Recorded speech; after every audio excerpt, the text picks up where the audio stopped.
Olá, pessoal. Aqui é o professor Flávio Campos e hoje vamos falar sobre princípios fundamentais da dinâmica, as famosas leis de Newton.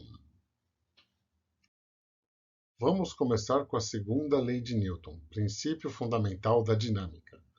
Newton, na tentativa de explicar a causa dos movimentos, conseguiu chegar numa lei que relaciona a força aplicada a uma massa m e a aceleração que ela provoca. Para entender o enunciado dessa lei, vamos analisar algumas situações. Se dobrarmos a força, né, o que é observado? A aceleração dobra. Quando triplicamos a força, a aceleração triplica. O que significa? Que quanto maior a força, maior a aceleração. Ok? Vamos observar agora o que acontece se alterarmos a massa, mantendo a força constante. Então, dobrando a massa, né, quanto mais pesado, né, entre aspas aqui, o corpo, né, mais massa, mais difícil fica acelerar. E o que é observado? Que a aceleração cai para metade. Se triplicamos a massa, a aceleração cai para um terço. O que isso significa? Que quanto maior a massa, menor é a aceleração. Então, a aceleração é diretamente proporcional à força, porque quanto maior a força, maior a aceleração, diretamente proporcional. Então, se a gente tem um F, dava A. 2F, o dobro da aceleração. 3 vezes a força, 3 vezes a aceleração, diretamente proporcional. E a aceleração em relação à massa? Nós dobramos a massa e aqui a aceleração caiu para metade. Nós triplicamos a massa aqui e a aceleração caiu para um terço. É inversamente proporcional. Tá? Então, a aceleração inversamente proporcional à massa. Rearranjando essa equaçãozinha, a gente chega na segunda lei de Newton. Então, a gente consegue entender a lei de Newton, que diz que a força resultante em cima de um corpo, né, é igual a massa vezes a aceleração. Tá certo? Então, você pode entender dessa maneira aqui. Ó. A aceleração é diretamente proporcional à força e inversamente proporcional à massa. Certo? Vamos aplicar a segunda lei de Newton em alguns exemplos. O primeiro, nós vamos aplicar uma força de 15 newtons numa massa de 3 quilogramas, sobre uma superfície completamente lisa. Quanto vai dar a aceleração? A força resultante, então, é 15. A massa é 3, a aceleração é 5 metros por segundo ao quadrado. Num segundo exemplo, vamos pegar um corpo com metade da massa do anterior. Então, qual vai ser a aceleração agora? A força resultante de B é igual à massa de B vezes A. Qual é a força resultante sobre o corpo? Superfície completamente lisa, 15. E a massa 1,5, a aceleração dá 10. Então, o que aconteceu aqui? A massa caiu para metade e a aceleração dobrou. Isso não é muito fácil! Então vamos para mais um exemplo. Agora temos duas forças, né? Dois vetores de força. Como é que a gente soma vetores de mesma direção e mesmo sentido? Para achar o módulo, a gente soma os módulos. Agora, qual vai ser a aceleração então? Vamos lá. Força resultante em cima do corpo A. Agora a gente tem duas forças. Vamos calcular a resultante. É o módulo de F1 mais o módulo de F2. Quanto dá isso? 21 para acelerar uma massa de 3 kg. A aceleração é 7. Então, tudo se passa como se a gente aplicasse uma força de 21, que no caso é a resultante da atuação das duas forças, da 21, para acelerar uma massa de 3. Então, é 21 igual a 3 vezes A. Então, o A é 7 metros por segundo ao quadrado. Isso não é fácil mesmo? Outro exemplo, o 4. Agora, as duas forças estão aplicadas na mesma direção em sentidos opostos. Para calcular a resultante, a gente vai ter que subtrair os módulos. Lembra da regrinha dos vetores? Mesma direção, sentidos opostos, subtrai os módulos. Então, a resultante, o módulo da força resultante, vai ser a subtração dos módulos, porque eles estão em sentidos opostos. Então, 15 menos 6 dá 9 para acelerar essa massa de 3. Então, a aceleração vai dar 3 metros por segundo ao quadrado. Tudo se passa como se uma força de 9 tivesse empurrando o corpo de 3 kg. Então, a resultante que é 9, a aceleração é 3. No exemplo 5, a gente vai colocar uma força de 15 num corpo de 3. Opa, você já fez isso, professor? Então, 15 para acelerar uma massa de 3 kg, a aceleração é 5. Então, no item A, eu ia perguntar quanto vale o A.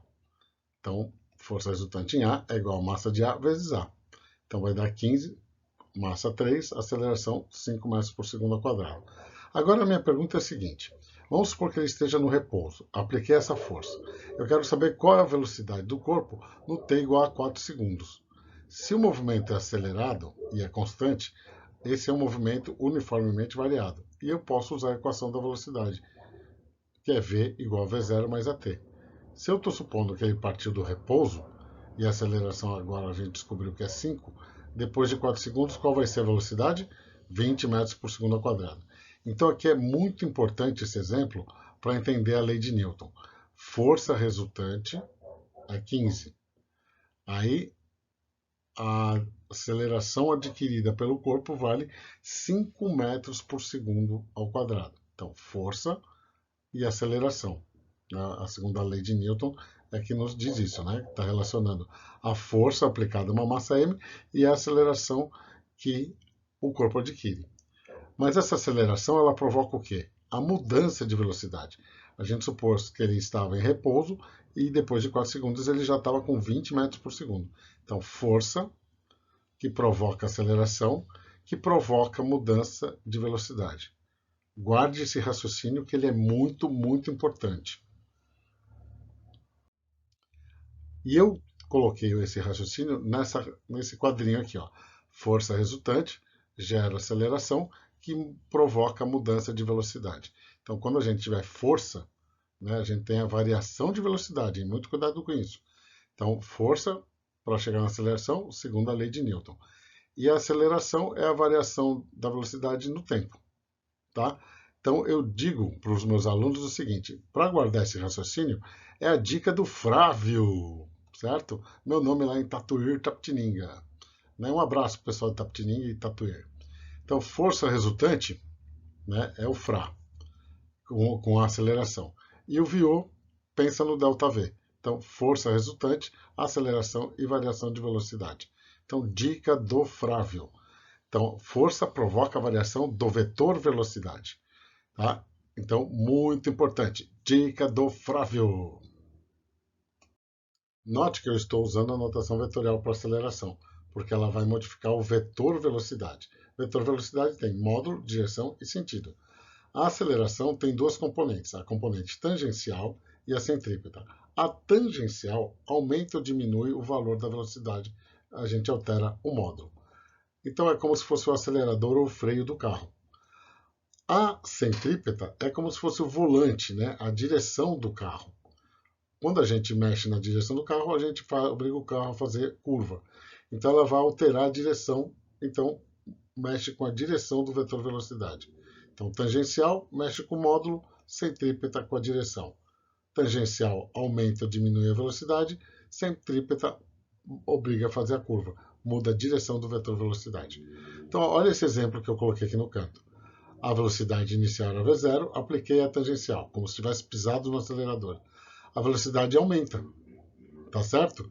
Agora, para fazer curva, eu vou precisar mexer na direção, virar a direção, certo? Aparece uma força chamada de centrípeta, mas no outro vídeo a gente trata sobre isso, e essa aceleração centrípeta mede essa mudança do vetor velocidade.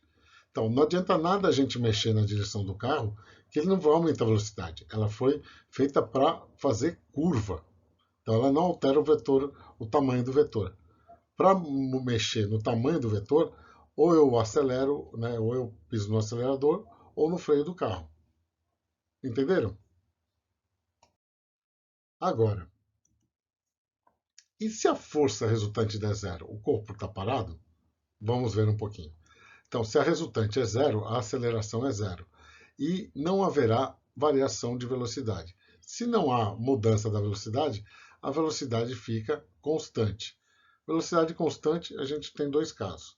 Constante igual a zero, repouso. Constante diferente de zero, né? Vetor velocidade, movimento retilíneo uniforme. Por quê, professor? Que é o seguinte, vetor velocidade não tem módulo, direção e sentido? Módulo constante, direção constante e sentido constante, né? Só pode ser o movimento retilíneo uniforme. Por quê? Quando a gente fala uniforme, o módulo da velocidade é constante. E se a direção não muda, não está fazendo curva. Então ele é retilíneo. Fácil? Vamos falar agora da primeira lei de Newton, a lei da inércia. Por que eu optei por falar da primeira lei de Newton após a segunda? Porque fica mais fácil de entender os enunciados. Uma força resultante igual a zero, a gente sabe que vai acontecer o quê? A aceleração vai ser nula. O vetor velocidade vai ficar constante, tanto em módulo, direção e sentido.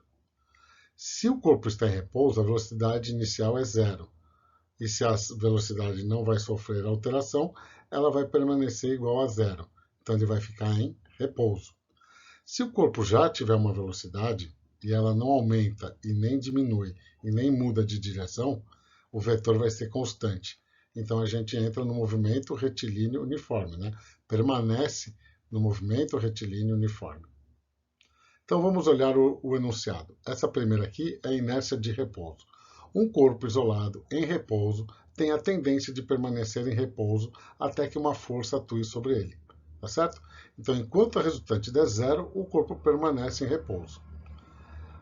Agora, a inércia de movimento. Um corpo isolado em movimento retilíneo uniforme tem a tendência de permanecer em movimento retilíneo uniforme até que uma força atue sobre ele. É a mesma coisa. Enquanto a resultante der zero, a aceleração vai ser nula e o vetor velocidade nem aumenta, nem diminui, nem muda de direção. Ele permanece constante. Tá? Então, um corpo em movimento retilíneo uniforme tende a permanecer em movimento retilíneo uniforme. Certo? Então, agora, vamos entender as origens dessa lei da inércia. Então, Aristóteles pensava o seguinte, o corpo só estava em movimento se tivesse uma força aplicada sobre ele. O Galileu já questionou um pouco mais. E ele fez um experimento mental seguinte, vamos empurrar esse sofá. Ele pensou outra coisa, né? Mas aqui, para ficar mais engraçadinho, eu vou empurrar o sofá. Então, se eu empurrar no asfalto, no concreto, por exemplo, eu vou conseguir jogar esse sofá apenas até uma certa distância. Se eu colocar um sofá num piso de madeira encerado, esse sofá vai um pouco mais longe, certo? E aí o que o Galileu pensou? Né? Ele pensou o seguinte, se a gente eliminasse completamente o atrito da superfície, então pensa aqui uma superfície de gelo com óleo, né? Então a gente vai empurrar esse sofá. O que vai acontecer? Ele não vai parar mais. Então o Galileu pensou o seguinte, se a gente eliminar a resistência, o corpo permanecerá nesse movimento eterno, tá certo? E aí o Newton conseguiu enunciar a lei da inércia. Não é muito legal essa parte da história? Então, a gente pode pensar isso nos ônibus espaciais e nas naves, nas viagens espaciais. Se depois que o ônibus espacial entrou no espaço, vamos supor uma viagem aí para Plutão, né? Então a pessoa vai entrar nesse ônibus espacial, acelerou, ganhou velocidade. O que eu posso fazer? Desligar o motor. Se ele estiver longe das atrações gravitacionais, o que vai acontecer? Se a resultante é zero, né, a aceleração também é nula e a velocidade permanecerá constante. E aí a nave pode viajar longas distâncias sem gastar combustível. Não é muito legal? Agora, vamos analisar uma outra situação. Então, essa mesa está apoiada numa superfície, então aparece a normal, que é a reação do apoio, depois a gente vai falar com mais calma sobre a normal, e a força-peso da mesa. Então ele tem equilíbrio, não tem movimento na direção Y. Né? O corpo não sobe nem desce. Então a normal equilibra com o peso. Né? Uma anula o efeito da outra. Agora, na direção X, eu não vou aplicar força nenhuma. Quanto vai dar a aceleração? Zero, certo? Então, um corpo que está em repouso tende a permanecer em repouso até que uma força atue sobre ele. Então, neste caso aqui, estava parado, vou aplicar uma força. Então, vai atuar uma força de 60 newtons na mesa de 15. Qual vai ser a aceleração? 4, 60 newtons, massa 15, aceleração 4 metros por segundo ao quadrado. Vamos supor que eu quero saber qual a velocidade depois de 3 segundos. Então a velocidade vai dar 12, né? Porque vou usar a equação horária da velocidade, V igual a V0 mais AT. Velocidade inicial igual a 0, aceleração 4 e o tempo que eu queria, 3, 12 metros por segundo. Mas o que eu posso fazer? Eu posso aplicar uma outra força. Vamos ver. Só que eu vou aplicar contra a primeira, certo? Mesma direção, sentidos opostos. Ele adquiriu uma velocidade de 12. Né? Então a velocidade agora é diferente de zero, porque o corpo entrou em movimento e o corpo aqui já está andando. Então ele estava sendo acelerado. Então saiu do zero, foi para o 12. E o que acontece se eu colocar uma força segurando essa mesa aqui? Ó? Quanto vai dar resultante? Nossa, professor, vai dar zero? Sim, vai dar zero. E o que significa isso? Que a velocidade não muda. Então a velocidade permanece constante igual a 12, certo? Então a gente tem um movimento retilíneo uniforme. A velocidade passa a ser constante a partir daqui. Entenderam? Agora, olha só, por que vai ficar constante? Porque a força F de 60, ela acelerava o corpo, certo? Só que ela não vai conseguir mais acelerar porque agora tem o F2. E o F2 não vai conseguir brecar essa mesa porque o F está empurrando. Então, se a velocidade não aumenta e nem diminui, ela permanece constante. Não é muito legal essa lei de Newton? Agora vamos entender a terceira lei de Newton, ação e reação. Né? Para entender a ação e reação, a gente vai pensar no seguinte: a gente vai envolver esses dois corpos, né, com uma certa capa, como se fosse um corpo só. A massa desse aqui é 3, a massa desse aqui é 2. Então, qual vai ser a massa? 5. Então, 15 newtons empurrava o 3 e o 2. Mas a gente pode pensar que é um blocão só, certo? De 5 kg. Quanto da aceleração aqui? Ó? A força resultante é 15, a massa total é 5, a aceleração é 3. Né? Então, o que a gente tem aqui? A aceleração do A é igual ao do B, porque eles estão dentro do mesmo pacote. Tá claro isso? Então, a aceleração do A é 3 e a aceleração do B é 3, porque eles estão andando juntos. Pensa num carro. Tá claro? Agora vamos ver o seguinte. Um erro que acontece muito frequentemente é o seguinte: a pessoa achar que 15 newtons está aplicado no 3 e no 2. Né? Então vamos ver, ó, se tivesse só o 15 no 3, daria uma aceleração de quanto? De 5. Se 15 tivesse aplicado em 2, a aceleração daria 7,5. Estaria totalmente errado. Tá? Então, vamos usar esse raciocínio para entender o enunciado da terceira lei de Newton. Então, se o conjunto tem aceleração de 3 metros por segundo ao quadrado, então A tem uma aceleração de 3 metros por segundo ao quadrado e B também, porque eles estão andando juntos, formaram um conjunto.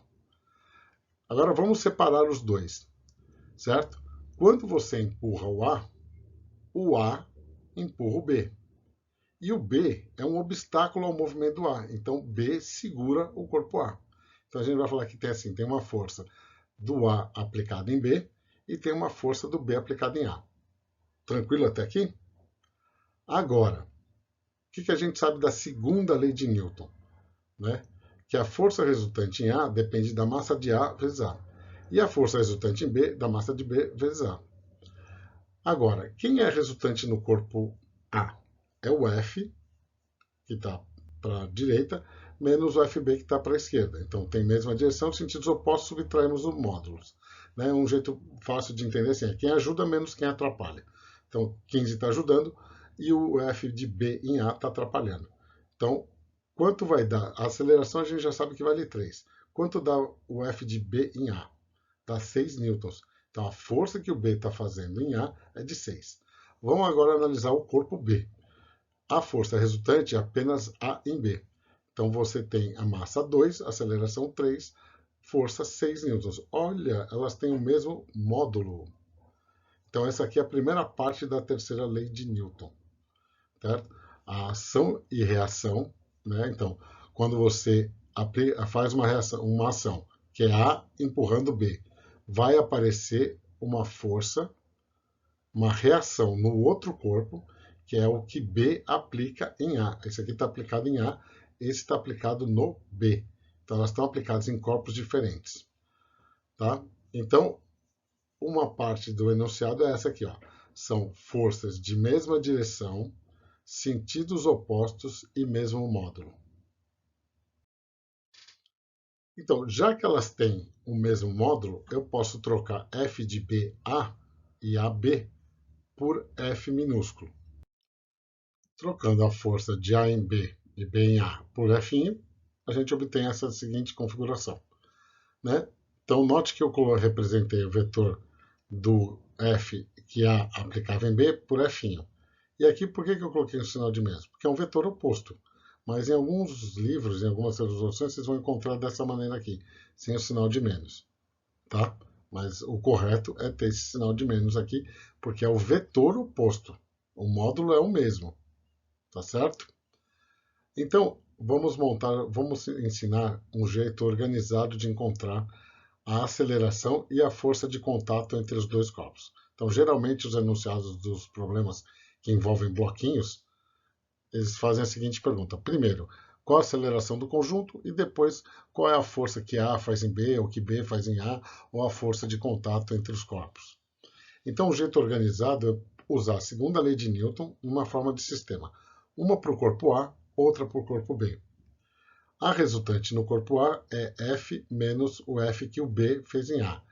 E no corpo B é a força que o A fez em B. Certo? Porque a gente está analisando o corpo B. Tranquilo? Agora, vamos trocar os módulos. Né? O F de B em A, o módulo F'. O módulo de F a B, o módulo é F'. Então, note que a gente vai obter um sisteminha fácil de resolver. Tá? Lembrando que esse F, né, chamando a atenção de novo, que esse F minúsculo é o módulo da força F'. E aqui a gente nota que a organização dessa maneira fica fácil de resolver. Então você tem 15 para a força, menos o F de contato, igual a 3A no corpo A. E o F de contato para acelerar o corpo B, né, com a aceleração A. Lembra que a aceleração era a mesma. A gente obteve no exercício anterior 3 metros por segundo ao quadrado para o A e para o B, porque eles estão andando num conjunto. Então aqui é A e aqui é A. Quando você somar essas duas equações, corta o F' com F'. Então vai dar 15 igual a 5A. A aceleração é 3 metros por segundo ao quadrado, como a gente tinha obtido nas resoluções anteriores. A segunda pergunta é referente à força de contato. Como que eu vou fazer para achar isso aqui? Então, é fácil. Você pode substituir na primeira ou na segunda a aceleração que você achou. Então, substituindo na primeira o 3, vai ficar 15, 3 vezes 3, 9. Então, vai ficar 15 menos 9, que dá 6. Opa, não era o que a gente tinha acabado de obter no exercício anterior? E no B, 2 vezes 3, 6. Dá 6. Ação e reação. Ó. Elas têm o mesmo módulo. Agora, como que ficaria simplificando a resolução? Para vocês entenderem que é assim, eu tentei explicar passo a passo todo o raciocínio. Então, como fica a simplificação da resolução disso aqui? Então, como eu tinha dito, você vai ter a força F, o corpo de 3 e o corpo de 2. A gente pensaria numa massa de 5, 15 para acelerar uma massa de 5 kg, que é do conjunto, dá 3. Bem rápido, né? Mas e se ele perguntar a força de contato? Então, a minha sugestão é que vocês façam um sistema para encontrar tudo o que vocês precisam. Então, você vai ter a força que o A faz em B e a força que o B faz em A, tá? Simplificando a resolução. Temos a normal, temos o peso, mas aqui nesse problema eles não vão entrar, a gente não vai precisar pensar muito sobre elas. Agora, a força de contato de B em A é igual a B, que a gente chamou de F minúsculo, esse é F'. Então, qual é a dica? Montar a resultante do A, montar a resultante do B. Claro? Como é que fica então?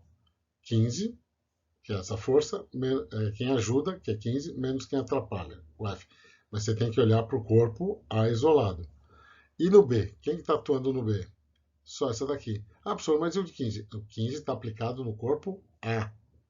É o A que empurra o B. Então só tem essa força aqui, ó. o F'. Beleza? Montou o sisteminha, soma as equações. Vai dar exatamente o que a gente tinha falado do pacote. Ó. Vai dar 5 com 15. Então, 15 para acelerar 5. Vai dar 3. Mas não era mais fácil fazer isso aqui? Sim, era mais fácil fazer direto, de cabeça. Mas, e se ele perguntar a força de contato? Então aqui já está organizado. É só você substituir na equaçãozinha do B. Quanto que vai dar o F de contato? 6 newtons, que é ação e reação. Ah, pode substituir na de cima? Pode. Quanto que vai dar a força aqui? Ó? 15 menos 9, que dá 6. Ação e reação é igual a 6 newtons. Então a força que o B faz em A, que é a primeira pergunta geralmente é qual a aceleração do conjunto? A segunda pode ser qual é a força que o B faz em A? Ou qual é a força que o A faz em B? Ou qual é a força de contato entre os corpos? 6 newtons. Então, eu sugiro fazer o sisteminha. Pode pular direto para cá, né? Você olha 15, a força de reação aqui no corpo B, a força de ação no corpo A, no corpo B. Então fica F2A. Fez o sisteminha, achou a aceleração, substitui, acha as forças de contato. Tá? Então, simplificando todo esse raciocínio, é isso. Então, isso aqui, ó, sugestão do Frávio. Então, vamos à terceira lei de Newton, ação e reação. O que ela diz para a gente? Né? Olha a expressãozinha, tem mesma intensidade, mesmo módulo. Módulo desse é igual ao módulo desse. Mesma direção, mesma direção, mesma direção. Sentidos opostos. O A aplicado em B é para direita. O B aplicado em A para esquerda. Então, eles estão na horizontal, só que tem sentidos opostos. Então, mesma direção e sentidos opostos. E tem a mesma natureza. Nesse caso, é de contato. Neste caso, é força de campo.